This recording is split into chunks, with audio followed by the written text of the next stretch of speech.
현대사회에서는 서로가 한 명의 배우자만을 갖는 일부일처제가 대부분이지만 과거에만 해도 왕이나 귀족들이 여러 명의 아내를 거느리는 경우를 흔하게 볼 수 있었죠. 그런데 드문 경우이기는 하지만 여성의 몸으로 높은 자리에 올라 많은 남자들을 곁에 뒀던 인물도 있었다고 하는데요. 바로 오늘 이야기의 주인공이죠. 러시아의 위대한 여자라 불렸던 예카테리나 2세입니다. 예카테리나는 1729년 프로이센 왕국에서 독일인으로 태어났습니다. 그녀의 어머니가 열성적으로 딸의 교육을 시킨 덕분에 예카테리나는 어린 시절부터 다양한 교육을 받고 자랐다고 하죠. 예카테리나의 외삼촌이 과거 러시아의 6대 황제인 엘리자베타 여제와 약혼했던 인연이 있었던 덕분에 그녀는 러시아의 초대 황제 예카테리나 1세의 외손자인 퓨트르 3세와 결혼을 하게 됩니다.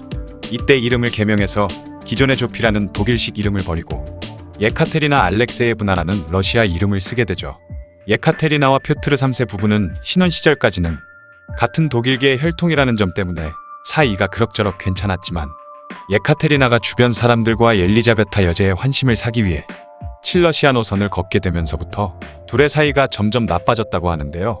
게다가 남편인 퓨트르는 평소 장난감 병정이나 기차만 가지고 노는 어린아이 같은 성향이 있었던 데다 심각한 성불구라는 소문까지 있을 정도로 남자로서의 매력이 없었기 때문에 둘의 사이가 좋아질 기색이 전혀 보이지 않았다고 하죠. 그래서 둘 사이에는 아주 오랜 시간 부부관계가 없었고 18년간 각자 애인을 따로 두고 살았다고 합니다.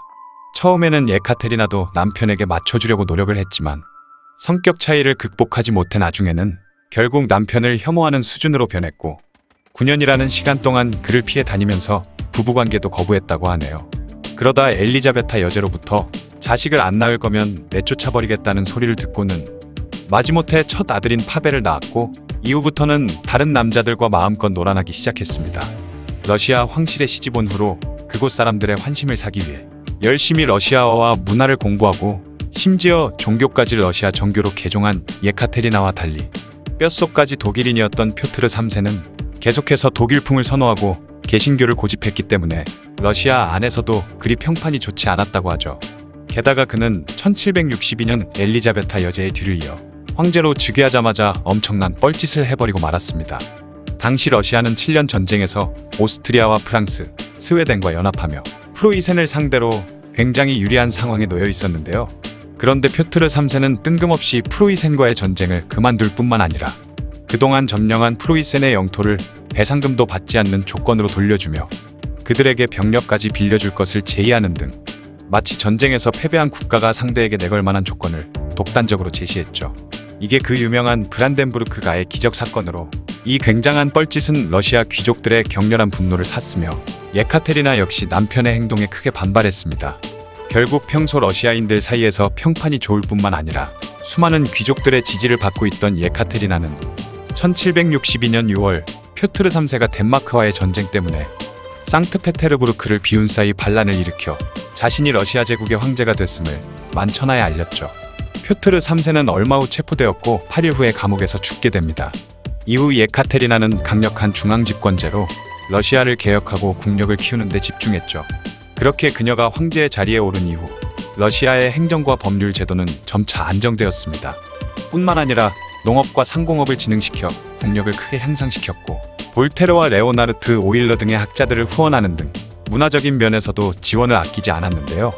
그리고 예술에도 지대한 관심과 후원을 아끼지 않아서 유럽 각지에 퍼져 있는 그림과 조각들을 수집해 현재의 에르미타주 박물관을 만들었습니다. 이후 두 번에 걸친 오스만 투르크와의 전쟁에서 승리하고 프로이센의 프리드리히 2세와 합작하며 폴란드의 일부 영토를 얻기도 하는 등 러시아의 세력을 넓히기도 했죠. 그리고 예카테리나는 발티케에 얼지 않는 항구인 부동항을 확보하며 지중해로 진출할 수 있는 발판을 마련했습니다. 무역과 산업이 나날이 발달하게 되면서 러시아는 점점 부강해졌으며 문학과 미술, 음악 등 많은 예술 분야에서도 성장을 하게 되죠. 그로 인해 러시아는 유럽의 정치와 문화, 그리고 경제의 중심부까지 단숨에 진입하는 데 성공하게 됩니다. 퓨트르 대제가 공화국 수준의 러시아를 제국으로 바꿀 수 있는 발판을 만들었다면 예카테리나 2세는 제국으로서의 러시아를 완성했다는 평을 받고 있죠. 때문에 러시아인들은 예카테리나 2세를 러시아의 자긍심 또는 러시아의 가장 완벽한 군주라 부른다고 하네요. 물론 예카테리나 여제에 대한 비판도 존재합니다.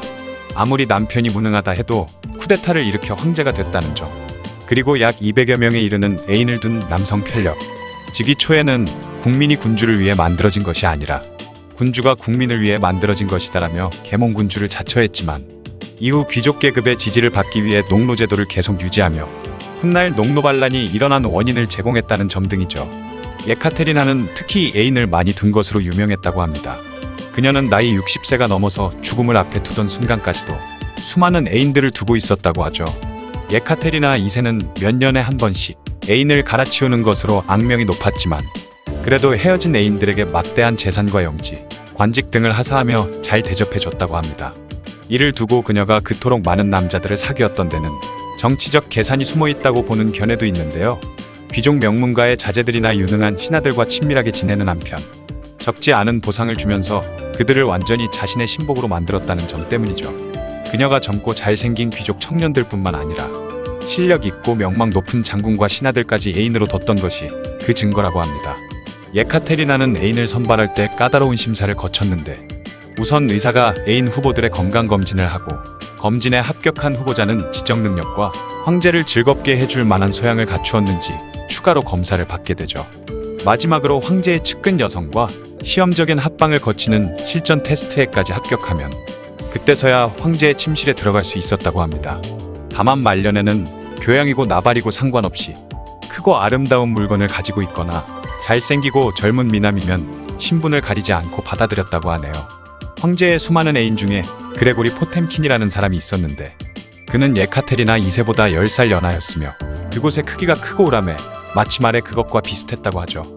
포템킨은 근사한 선물을 자주 보내 여제의 환심을 사고 그녀에게 거의 매일 장문의 편지를 보내면서도 한 번도 지겨워하는 법이 없었다고 합니다. 뿐만 아니라 여제를 위해 온갖 종류의 유흥거리를 준비하고 그녀의 아름다움을 찬양하는 노래까지 지어서 바쳤다고 하죠.